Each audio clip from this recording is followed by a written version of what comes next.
likes American football here? Baseball? Soccer? Oh, a lot of you. Okay. What's your favorite soccer team? Chelsea. Okay, let's not. Do you see what just happened? Listen to this. Hello? Wake up and smell the Play-Doh, guys. Honestly, because we're children, guys. What did we just do now? Guys, Chelsea, Man United, Liverpool. The truth of our team, we would fight for it. Our football team, our soccer team. But for our own deen, where's the noise? Where's the noise, people? You're going to support Liverpool. David Beckham, he's the best. Yeah? Messi, who knows Messi? Messi, what's his name?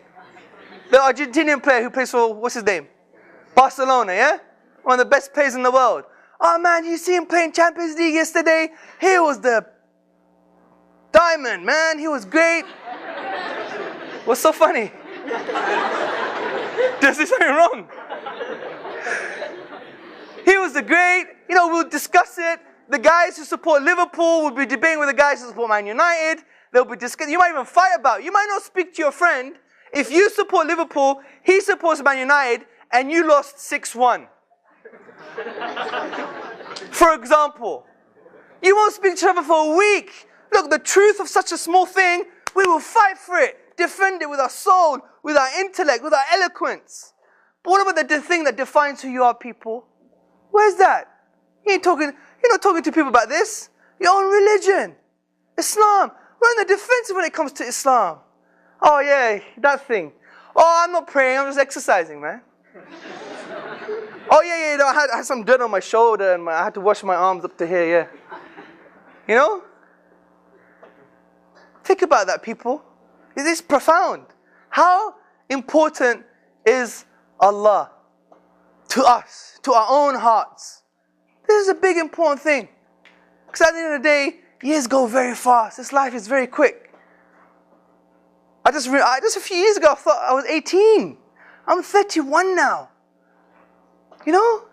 I was 18 just a few years ago. Life goes very quick, people. Don't underestimate it. And also, you have to understand the importance of the deen for yourself. Make the stance today. Is Islam important to me? Or is it just like another religion? Is it something I do on Friday? Is it something I do because my parents did it? And is it something that I do because it's an identity thing? You know, I'm Somali Muslim. I'm Desi Muslim. Is this an identity thing? Is Islam just an identity thing for you? Like you put a hat on and you go out and you wear it? This is shallow, people. This is shallow. Is this the truth for you? Is this your worldview? Do you really believe there is a creator for the whole universe? And that he's the only one that deserves to be worshipped? And worship meaning a comprehensive thing, that we don't refer to our egos anymore, but we refer to the divine. We free ourselves from our own ego. We free ourselves from our own egos and desires. We free ourselves from social pressure. We free ourselves from social conditioning. We free ourselves from the boys next door because they want me to look like the way they look. Yeah, you know, that conformity thing. How are we going to free ourselves from these things? By referring ourselves to Allah. And Allah in the Quran says something very profound. Allah says that He sent the Prophet to free ourselves from the burdens. And the ulama, the scholars say these burdens, they mean the burden to society. Because we're all burdened with something. Many of us look exactly the same, people. Because we always want to conform. We always want to burden ourselves with other people. You know, you have the goths that hang around with the goths, yeah? And you have the punks that hang around with the punks. And the cribs, they hang around with the cribs. And the bloods, they hang around with the bloods, right? Because we always want to be the same. We always want to follow the peer pressure. And even in our own families, even Somali and Desi families, you know? Especially in the Desi community. Oh, I can't wear the same outfit again to that wedding. What are they going to say? I can't marry my daughter to this really pious, excellent man because he doesn't have a bigger bank account. What are people going to say? I'm not going to marry my Desi daughter to this black man although he's one of the best Muslims in the world? Because he's black. And what are the Desi people going to say? No, but this is the reality, people. This is the dangerous reality we've fallen into. Even with our studies. You know, we failed to be the doctor, and now we're going to be the biochemist. And like, your auntie calls from all the way from Pakistan or something saying, how's the doctor? And your mum goes, yeah, the doctor's all right. Lying. How was his grades? Yeah, he got A stars. But he got all C's. You've heard this before. Even in my family, they used to do that as well. My uncle would say, what did you get for your grades? And mom would be like, just to show a face. So the point I'm trying to say is, look at these ridiculous burdens we put on ourselves just to conform to what? To human beings, to people just like us. That doesn't really mean anything. So what? Is Allah going to ask you in the Day of Judgment what grades you got? Or what color your husband was? Or how much money he had in his bank account? Or whether your auntie thousands of miles away that frankly doesn't give a...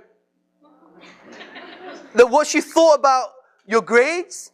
Or what she thought about, you know, what kind of clothes you wore to that wedding? SubhanAllah, how much energies we put to these things. And we don't even think about how we're going to care for each other.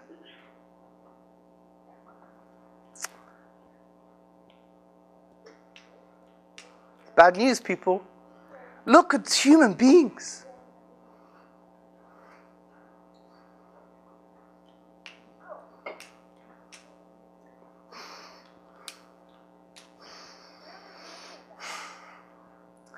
We can't even care of each other, bro. We can't care of each other. And we worry about this. You see, if you break reality down, it doesn't make sense. How could we act like this? Just because of pride and ego. The biggest destroyer of families, the biggest destroyers of societies, the biggest destroyers of nations. Allah mentions this. Don't have civilizational and social arrogance. Look what happened to people before you. It doesn't mean nothing. So this is why the Prophet came to us, to remove us from these burdens. To say there are higher goals that we should have. Bigger things. We are the leaders. أُخْرِجَتْ لِلنَّاسِ. That's what Allah says about us. We're here for the people. Not مِنَ النَّاسِ, not from the people, but for them. So it means we have a position of spiritual leadership. We should be the leaders, people.